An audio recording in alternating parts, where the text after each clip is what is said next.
Let's take a look real quick at Ephesians chapter 2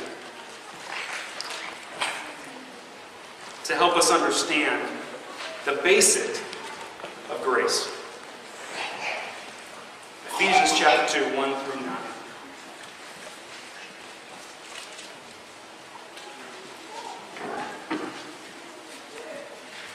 Ephesians chapter 2, 1 through 9 says this. And you were dead in your trespass, and sins, in which you formerly walked according to the course of this world, according to the prince of the power of the air, of the spirit that is now working in the sons of disobedience. Among them we too all formerly lived in the lusts of our flesh, indulging the desires of the flesh and the mind, and were by nature children of wrath, even as the rest. But God, being rich in mercy, because of his great love which he loved us, even when we were dead in our transgressions, made us alive together with Christ. By grace you have been saved, and raised up with him, and seated us with him in the heavenly places in Christ Jesus, so that in the ages to come we might show the surpassing riches of his grace and kindness towards us in Christ Jesus. For by grace you have been saved through faith, and that not of yourself, it is the gift of God, not as the result of works, so that no one may boast. What grace is, folks, is this right here. What Paul's talking about in his letter to the Ephesians is that we were lost. When sin entered the world through Adam and Eve, we were separated from God. And from that moment on, God put into place a plan through his love in order for us to be reunited with him. And it all culminated in his Son, in the sacrifice and the resurrection. Simply put, folks, that's what grace is. It's a gift. Right. It's a gift that we have not earned. It is a gift that we cannot work towards. It is the truest sense of a gift. That he sent his Son so that we could gain all that God has for us. That's the gift. Now, as I said before, this is just scratching the surface. Understand that. That to understand grace and to really dive into it takes a study that we don't have time to do today, because that's not the thrust of this lesson. The focus today is on knowing that this gift exists and yet still not appreciating it. That knowing that God has sent his Son to die for us, to be able to allow us to be with him forever, to be aware of grace and yet not appreciate the gift that has been given to us. That's the focus of what we're trying to do this morning. That's what we're trying to see. Because grace is clearly unappreciated in our world today.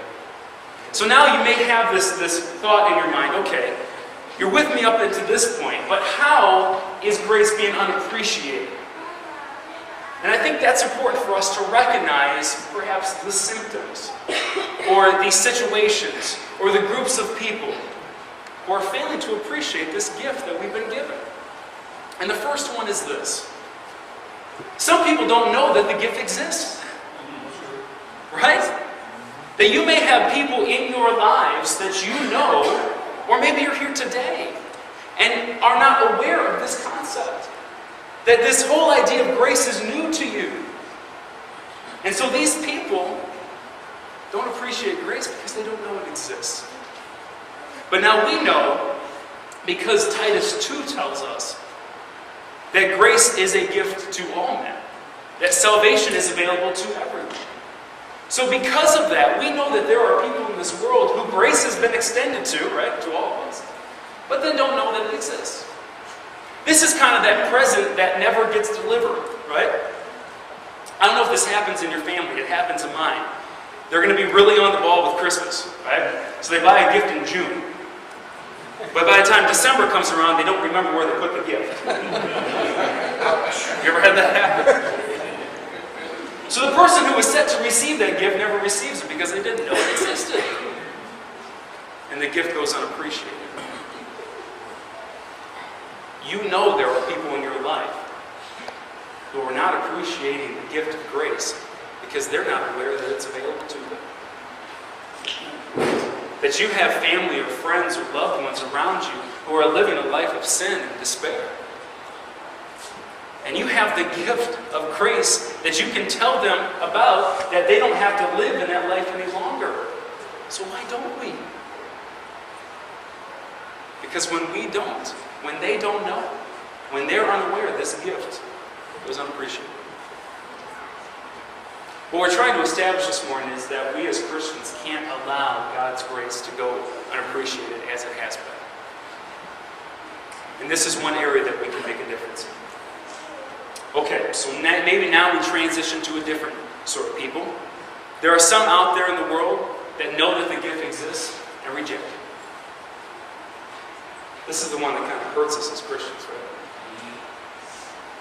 They know that the gift exists, but they turn it away. This is the returned gift, right? This is the one that when you receive it, you say, "Can I have the receipt too?" There are people in this world that decide that they don't want what Christ has offered to them, that they don't want this gift that God has given to them, and they choose to return it and reject it. I think this is very much what God is speaking to Jeremiah when he says, "O foolish and senseless people, who have eyes but do not see and ears who do not hear." I think these are the people he's talking about. People who know that God has sacrificed his Son for us to give us this grace, and yet have chosen to say, "No, thank you."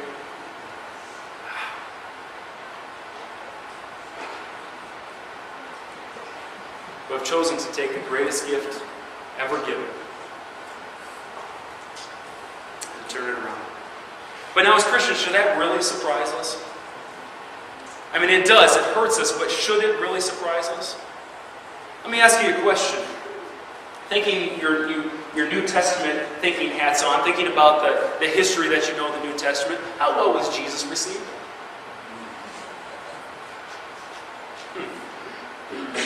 I mean, Jesus never got rejected in his own time, right? Who put him on the cross? Who were the hands that hammered the nails? People that saw Jesus and rejected him.